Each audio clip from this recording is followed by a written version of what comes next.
Hi hello నమస్తే welcome to Deeti news. నేను మీ దీటి వెంకటస్వామి. ఈరోజు వివిధ పేపర్లో ఉన్న ముఖ్యాంశాలు మనం చూద్దాం. అదేవిధంగా ఈ ఛానల్ చూస్తున్న ప్రేక్షకులు, శ్రేయభిలాసులు, మిత్రులకు నా యొక్క రిక్వెస్ట్, దయచేసి మా ఛానల్ని సబ్స్క్రైబ్ చేసుకోవాల్సిందిగా కోరుతున్నాం. ముందుగా వెలుగు పేపర్లో ఉన్న ముఖ్యాంశాలు మనం చూద్దాం. తిలక్, శాంసన్ సెంచరీలు. Hyderabad cricketer Tilak Varma 120 not out, Sanju Samson 109 not out సెంచరీలతో దంచి కొట్టడంతో సౌత్ ఆఫ్రికాతో జరిగిన చివరి టీ20లో ఇండియా 135 రన్స్ భారీ తేడాతో విజయం సాధించింది. దీంతో 4 మ్యాచ్ల సిరీస్ను 3-1తో కైవసం చేసుకుంది. ముందుగా ఇండియా 20 ఓవర్లలో 283/1 స్కోర్ చేసింది. తిలక్, శాంసన్ రెండో వికెట్కు రికార్డు స్థాయిలో అజేయంగా 210 రన్స్ జోడించారు. చేజింగ్లో సౌత్ ఆఫ్రికా 18.2 ఓవర్లలో 148 రన్లు చేసి ఆలౌట్ అయింది. వరుసగా 2 సెంచరీలు కొట్టిన తిలక్ వర్మకు player of the match, player of the series అవార్డులు లభించాయి. So congratulations India. Digital arrest పేరుతో 10 కోట్లు లూటి. సైబర్ నేరగాళ్లు ఓ రిటైర్డ్ ఇంజనీర్ను ట్రాక్లోకి దింపి 10 కోట్లకు పైగా కొల్లగొట్టారు. మీ పేరుతో డ్రగ్స్ కొరియర్ వచ్చిందంటూ బ్లాక్ మెయిల్ చేశారు.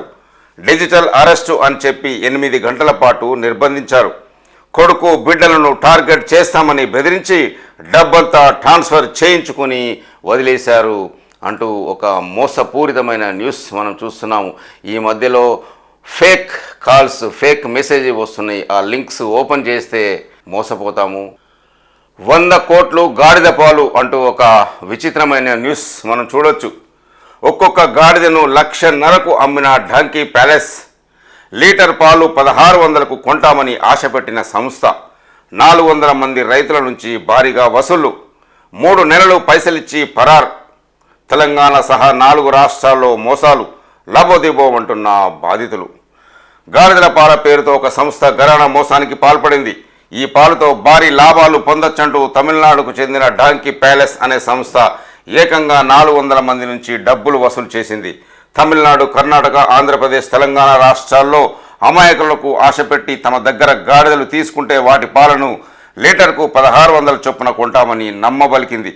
ఫస్ట్ సెంటర్ను ఒక ఐఏఎస్ ఆఫీసర్తో ప్రారంభింపజేసి ఆ వీడియోతో యూట్యూబ్లో భారీగా ప్రచారం చేసుకుంది. దీంతో ఆశపడి సంప్రదించిన వారి వద్ద ట్రైనింగ్ కోసం 50,000, గాడిదకు 1,00,000 డిపాజిట్, 5 లక్షలు వసూలు చేసింది.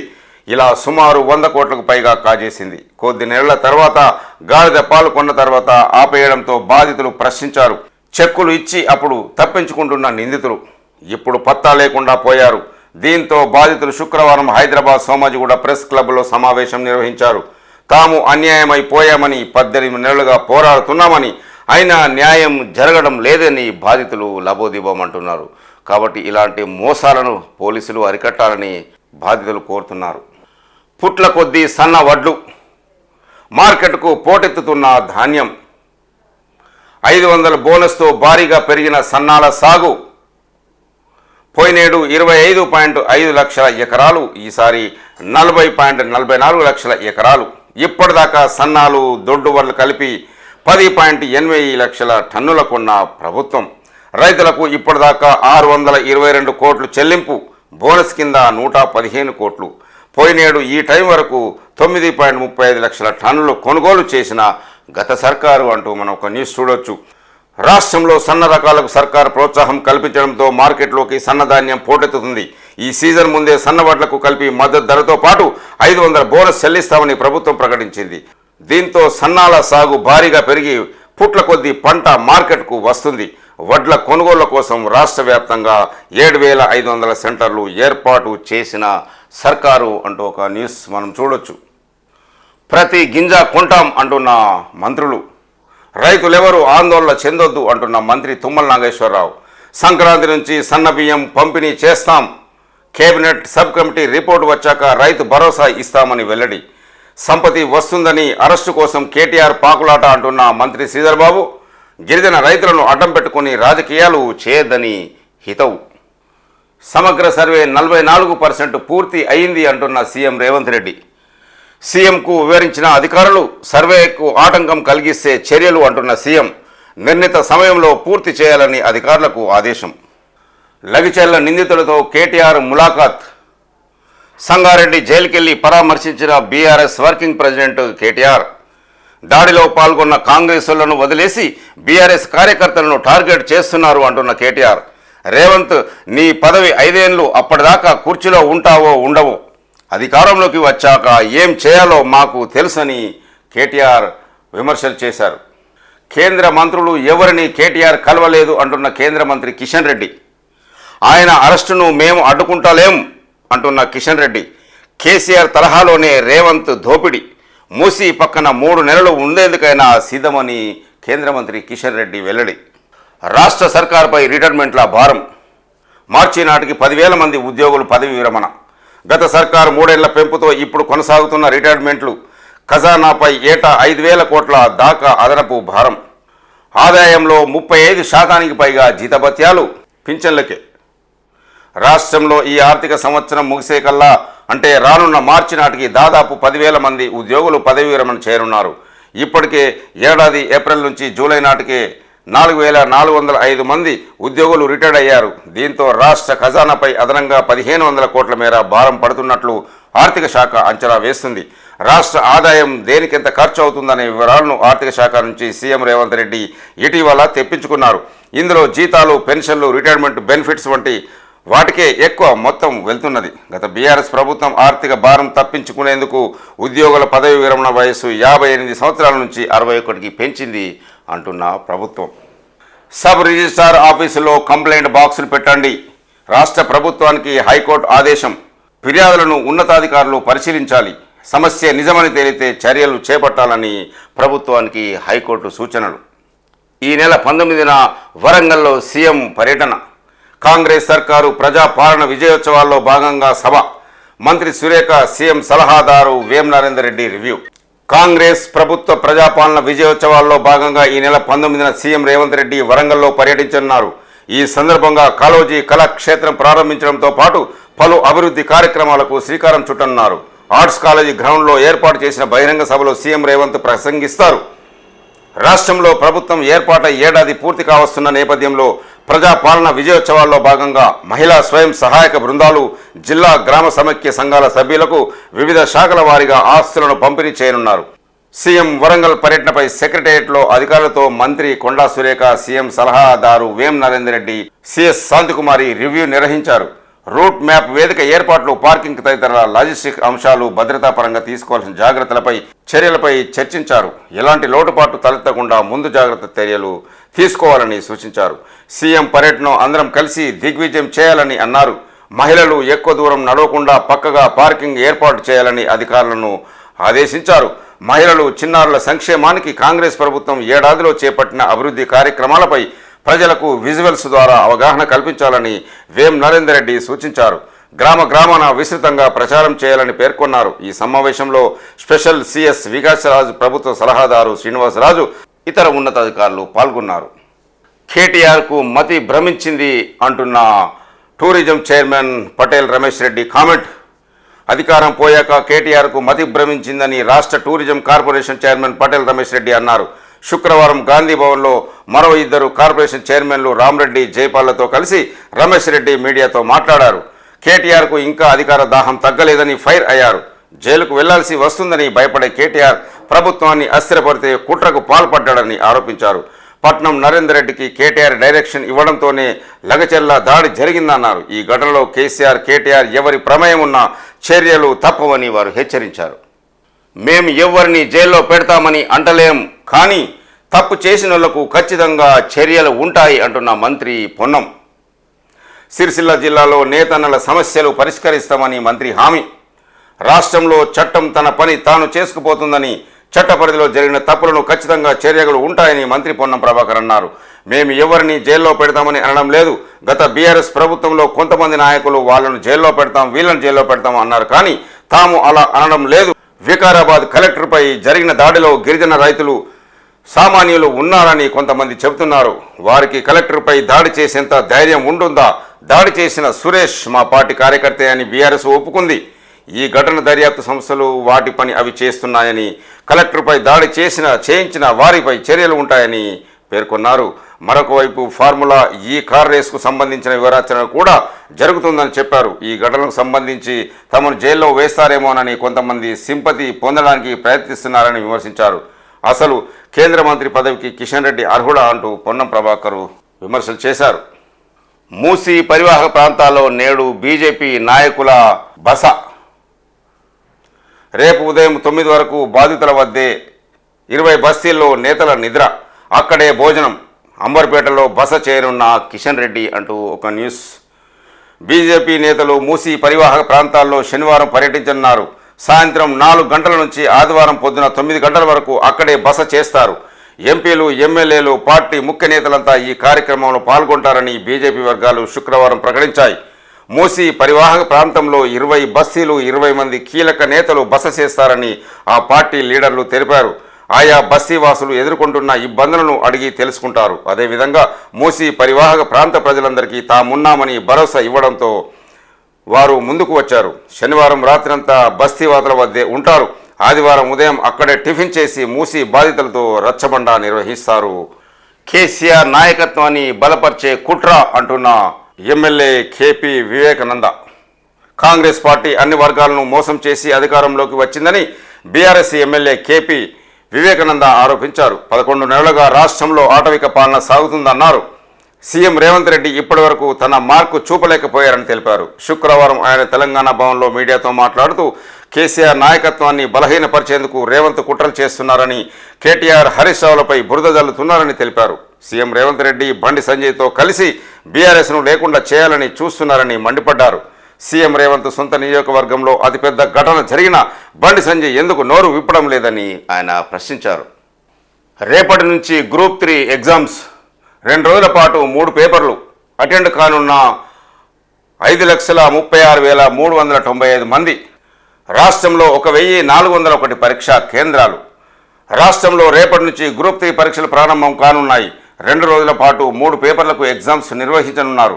17న ఉదయం 10 గంటల నుంచి మధ్యాహ్నం 12:30 గంటల వరకు పేపర్ 1, మధ్యాహ్నం 3 గంటల నుంచి సాయంత్రం 5:30 గంటల వరకు పేపర్ 2 పరీక్ష జరుగుతుంది. ఈ నెల 18న పేపర్ 3 ఉదయం 10 గంటల నుంచి మధ్యాహ్నం 12:30 గంటల వరకు నిర్వహిస్తారు. పరీక్షా కేంద్రంలోని నిర్ణీత సమయానికంటే గంటన్నర ముందు నుంచే అభ్యర్థులు అనుమతిస్తారని టీజీపీఎస్సీ సెక్రటరీ నవీన్ నికోలస్ తెలిపారు. అరగంట ముందే పరీక్షా కేంద్రాల గేట్లను మూసివేయనున్నట్లు స్పష్టం చేశారు. ముందే ఎగ్జామ్ సెంటర్లను చేరుకోవాలని సూచించారు. మొత్తం 1,363 పోస్టుల భర్తీ కోసం 5,36,395 మంది దరఖాస్తు చేసుకున్నారు. వారి కోసం 1,401 పరీక్షా కేంద్రాలను ఏర్పాటు చేశారు. అభ్యర్థులు బ్లాక్, బ్లూ పెన్, హాల్ టికెట్తో పాటు ఏదైనా ఒక ఫోటో ఐడి కార్డు మాత్రమే సెంటర్లకు తీసుకురావాలని చెప్పారు. రాష్ట్ర ప్రభుత్వ పాలనపై ఏఐసిసి సంతృప్తి అంటున్న పిసిసి చీఫ్ మహేష్ దేశానికి రోల్ మోడల్ కాబోతున్నారని రాహుల్ గాంధీ చెప్పారు. ఈనాడు ఈటీవీతో పిసిసి అధ్యక్షుడు మహేష్ గౌడ్ వెల్లడి. రాష్ట్ర ప్రభుత్వ పాలనపై అఖిల భారత కాంగ్రెస్ కమిటీ ఏఐసిసి సంతృప్తిగా ఉందని పిసిసి అధ్యక్షుడు మహేష్ కుమార్ గౌడ్ చెప్పారు. ఇటీవల కులగణన సదస్సుకు రాహుల్ గాంధీ హైదరాబాద్ వచ్చి తిరిగి వెళ్తున్న సమయంలో సీఎం రేవంత్ రెడ్డితో విడివిడిగా మాట్లాడారు. ఈ దేశానికి మీరు రోల్ మోడల్ కాబోతున్నారు అని చెప్పారు. తెలంగాణలో కాంగ్రెస్ అధికారంలోకి వచ్చే నెల 7కు ఏడాది పూర్తవుతున్న సందర్భంగా విజయోత్సవాలు నిర్వహించాలని ప్రభుత్వం నిర్ణయించింది అంటున్న పిసిసి చీఫ్. లగిచెర్ల రైతులపై 3rd డిగ్రీ అంటున్న కేటీఆర్. వారి చేతులు కాళ్ళు కమిలిపోయాయి. ప్రైవేటు వ్యక్తులు కాంగ్రెస్ నాయకులతో కలిసి పోలీసుల దాష్టికం, పేదల భూముల్ని సీఎం రేవంత్ కుల్లగొడుతున్నారు అంటూ కేటీఆర్ ధ్వజం.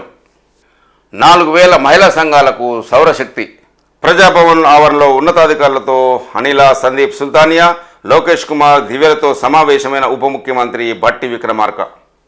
ఒక్కొక్క సంఘానికి ఒక్కొక్క మెగావాట్ ప్లాంటు, లీజుపై 4 ఎకరాల భూమి, 90% బ్యాంకు రుణం. అధికారులకు ఉప ముఖ్యమంత్రి బట్టి ఆదేశం. రాష్ట్రంలోని మహిళా స్వయం సహాయక సంఘాల ఆర్థిక స్వావలంబన సాధించేందుకు వారికి సౌర విద్యుత్పత్తి ప్లాంట్ను కేటాయించాలని ప్రభుత్వం నిర్ణయించింది. పంచాయతీరాజ్, గ్రామీణాభివృద్ధి శాఖల మంత్రి సీతక్క ఆదేశాల మేరకు అధికారులు ప్రతిపాదనలు రూపొందించగా రాష్ట్ర ప్రభుత్వం ఆమోదించింది. ఒక్కొక్క స్వయం సహాయక సంఘానికి 1 మెగావాట్ చొప్పున మొత్తం 4000 ప్లాంట్లను కేటాయిస్తారు. వీటి స్థాపనకు రాష్ట్ర ప్రభుత్వమే భూమిని సమకూర్చి రుణ సదుపాయము కల్పించనున్నది. ఇప్పటికే మహిళా శక్తి పథకం కింద పట్టణాల్లో క్యాంటీన్లను ఏర్పాటు చేస్తున్నారు. 17 రంగాల్లో స్వయం ఉపాధి అవకాశాలను కల్పిస్తున్నారు. మహిళా సంఘాలతో బస్సులను కొనుగోలు చేయించి వాటిని ఆర్టీసీకి అద్దెకి ఇవ్వడానికి కసరత్తు కూడా చేస్తున్నారు. వీటితో పాటు తాజాగా సౌర విద్యుత్ ప్లాంట్లు స్థాపించజేయాలని నిర్ణయించారు. ఈ పథకం అమలుపై ఉప ముఖ్యమంత్రి బట్టి విక్రమార్క శుక్రవారం ప్రజాభవన్లో ఇంధన శాఖ ముఖ్య కార్యదర్శి అధికారులతో సమావేశం నిర్వహించారు. ఈ నెల 21న హైదరాబాద్కు జస్టిస్ ఘోష్ రానున్నారు. కాళేశ్వరంపై న్యాయ విచారణ జరుపుతున్న జస్టిస్ పిసి ఘోష్ ఈ నెల 21న హైదరాబాద్కు రానున్నారు. తాజాగా రాష్ట్ర ప్రభుత్వం కమిషన్ గడువును పొడిగించిన నేపథ్యంలో విచారణను మరింత వేగవంతం చేసే అవకాశం ఉంది. విచారణలో భాగంగా కొందరు ఐఏఎస్లు అధికారులు కమిషన్ ఎదుట హాజరు కానున్నారు. అనంతరం ప్రజా ప్రతినిధులను కూడా పిలిచే అవకాశం ఉన్నట్లు తెలుస్తుంది. ఫ్యూచర్ సిటీ 30,000 ఎకరాల్లో ల్యాండ్ పూలింగ్ విధానంలో 15,000 ఎకరాలకు పైగా సేకరణ. ఇప్పటికే ప్రభుత్వం వద్ద 14,000 ఎకరాలు అభివృద్ధి చేసిన ప్లాట్లలో రైతులకు సగం వాటా. ప్రజల నుంచి వ్యతిరేకత తలెత్తకుండా జాగ్రత్తలు. నిర్మాణ పనులకు విస్తృతాధికారులతో అథారిటీ. పాలకవర్గంతో పాటు కార్యనిర్వాహక మండలి శరవేగంగా నిర్మాణాలకు సర్కారు సన్నాహాలు. 300 అడుగుల గ్రీన్ఫీల్డ్ రోడ్డు పనుల షురు. వారంలో 2వ విడత భూసేకరణ నోటిఫికేషన్. త్వరలో ఫార్మా కంపెనీలకు భూ కేటాయింపు అంటూ ఒక న్యూస్ చూడొచ్చు. సర్వేను అడ్డుకుంటే ఉపేక్షించేది లేదు అంటున్న సీఎం. ఖమ్మం జిల్లా కామెపల్లిలో ఇంటింట్ల కుటుంబ సర్వేలో వివరాలు సేకరిస్తున్న సిబ్బంది చిత్రంలో చూడొచ్చు. ఇంటింటి కుటుంబ సర్వేపై సమీక్షలో సీఎం రేవంత్ రెడ్డి. రాష్ట్రంలో 5.24 లక్షల ఇళ్లలో పూర్తయిన కార్యక్రమం నిర్వహణ తీరుపై ముఖ్యమంత్రి సంతృప్తి. రాష్ట్ర ప్రభుత్వం చేపట్టిన సామాజిక, ఆర్థిక, విద్య, ఉద్యోగ, రాజకీయ, కుల సర్వేకు ఎవరైనా ఆటంకం కలిగిస్తే ఎట్టి పరిస్థితుల్లోనూ ఉపేక్షించవద్దని ముఖ్యమంత్రి రేవంత్ రెడ్డి అన్నారు. రాష్ట్ర, జిల్లా స్థాయి అధికారులు ఎప్పటికప్పుడు సర్వే జరుగుతున్న తీరును పర్యవేక్షిస్తూ ఎలాంటి ఆటంకం లేకుండా చూడాలని, తగిన ముందు జాగ్రత్తలు తీసుకోవాలని అధికారులకు సీఎం రేవంత్ రెడ్డి సూచించారు. ఇంటింటి కుటుంబ సర్వేపై శుక్రవారం సాయంత్రం ఉన్నత స్థాయి సమీక్ష నిర్వహించిన సీఎం దేశానికే ఆదర్శంగా ఈ సర్వేను నిర్వహించాలని, నిర్ణీత సమయానికి పూర్తి చేయాలని అధికారులను ఆదేశించారు. రేవంత్ దమ్ముంటే మాతో కొట్లాడు అంటున్న కేటీఆర్. సంగారెడ్డి జిల్లా కంది జైల్లో లగ్చర్ల రైతులను పరామర్శించి బయటకు వస్తున్న కేటీఆర్. చిత్రంలో ఎమ్మెల్యేలు అనిల్ జాదవ్, మాణిక్రావు, చింతా ప్రభాకర్, ఎమ్మెల్సీలు సత్యవతి రాథోడ్, నవీన్ కుమార్, మాజీ ఎమ్మెల్యేలు క్రాంతి కిరణ్, బాల్కా సుమన్, రవీంద్రనాయక్, బీఆర్ఎస్ నేత ఎర్రోళ్ల శ్రీనివాసు ఈ చిత్రంలో మనం చూడొచ్చు. కాంగ్రెస్ పాలనలో సంక్షేమం మాయమై పేదల బతుకులు ఛిద్రమయ్యాయని కేటీఆర్ ఆవేదన వ్యక్తం చేశారు. పనిమంతుడు పందిరేస్తే కుక్కతోక తగిలి కూలిందన్నట్లుగా రేవంత్ పాలన సాగుతున్నదని ఎక్స్ వేదికగా ఎద్దేవా చేశారు. కేసీఆర్ పాలనలో అన్ని వర్గాల సంక్షేమం సమున్నతంగా వెలిగితే రేవంత్ పాలనలో మురికిమైపోయిందని ఆవేదన వ్యక్తం చేశారు. సంక్షేమ గురుకుల పాఠశాలల ఆహార బిల్లులు, అద్దెలు చెల్లించకపోవడంతో వాటికి తాళం వేస్తే 9 నెలలు 3 నెలల బిల్లులు చెల్లించి ఉదాంతాలను గుర్తు చేశారు. 11 నెలల పాలనలో సంక్షేమ గురుకుల పాఠశాల నిర్వహణ గాలికి వదిలేశారని మండిపడ్డారు. గురుకులాల్లో చదివితే 96 మంది విద్యార్థులు వివిధ కారణాలతో చనిపోయారని, వందలాది మంది గురుకుల పాఠశాలలు, వసతి గృహాల విద్యార్థులు రోడ్డెక్కుతున్నారని పేర్కొన్నారు. ముఖ్యమంత్రి రేవంత్ రెడ్డి మూల్యం చెల్లించుకోక తప్పదు అంటున్న మాజీ మంత్రి శ్రీనివాస్ గౌడ్. కొడంగల్ రైతుల ఊసురు పోసుకుంటున్న రేవంత్ రెడ్డి త్వరలోనే తగిన మూల్యం చెల్లించుకోక తప్పదని మాజీ మంత్రి శ్రీనివాస్ గౌడ్ హెచ్చరించారు. మహబూబ్నగర్ జిల్లా నుంచి 14 లక్షల మంది వలసలు వెళ్లేవారని, అందులో ఎస్సీ, ఎస్టీ, బీసీ, ఓసీ అన్ని వర్గాల ప్రజలు ఉండేవారని తెలిపారు. కేసీఆర్ సీఎం అయ్యాక మహబూబ్నగర్ జిల్లాతో పాటు ప్రస్తుతం కొడంగల్ నియోజకవర్గంలో వలసలు తగ్గాయని పేర్కొన్నారు. ముంబై, పూణేలో ఉన్నవాళ్లు తిరిగి స్వగ్రామానికి వచ్చి వ్యవసాయం చేసుకుంటూ జీవిస్తున్నట్లు ఆయన తెలిపారు. ఇప్పటివరకు వివిధ పేపర్లో ఉన్న ముఖ్యాంశాలు మనం చూసాం. ఈ ఛానల్ చూస్తున్న ప్రేక్షకులు, శ్రేయోభిలాషులు, మిత్రులకు నా యొక్క రిక్వెస్ట్, దయచేసి మా ఛానల్ని సబ్స్క్రైబ్ చేసుకోవాల్సిందిగా కోరుతున్నాము. చూస్తూనే ఉండండి DT న్యూస్. నేను మీ DT వెంకటస్వామి.